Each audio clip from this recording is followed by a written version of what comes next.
என்னுடைய லட்சியம் வேறு. என்னடா அவன் லட்சியம் என்னாங்க? இல்லை நான் சினிமா நடிக்கணும், இந்த கண்ணை வச்சுட்டாடா நடிக்க போகிறேன்னு எங்கள் அம்மாவே என்ன கிண்டல் பண்ணாங்க. பள்ளிக்கூடத்தில் பசங்கள்லாம் கிண்டல் பண்ணி தான் என் படிப்பு போச்சு. அம்மாவே இப்படி சொன்னோன்னு கொஞ்சம் ஃபீல் பண்ணேன். அப்புறம் எங்கள் அம்மாவே சொன்னாங்க, டே உங்கள் அப்பா கூட வாத்தியார் அந்த ஒருத்தர், அவருக்கு ஒரே ஒரு பொண்ணு இருக்குது, உனக்கே கட்டி கொடுக்கணும்னு சொல்கிறாரு, அந்த பொண்ணை வந்து பாரு, இஷ்டம் இருந்தால் கட்டு, இல்லைன்னா நீ சொல்கிற மாதிரி சினிமா நடிக்க போனாங்க. பொண்ணை பார்க்க போனோம். பொண்ணை பார்த்த உடனே எனக்கு பொண்ணை பிடிச்சிருச்சின்னு சொன்னேன்.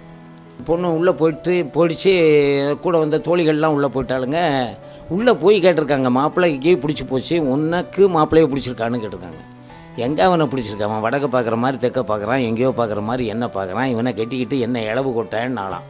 அந்த ஒரே ஒரு வார்த்தை என்னை இவ்வளவு பெரிய இடத்துல கொண்டு உட்கார வச்சுருக்கு பாருங்கன்னா.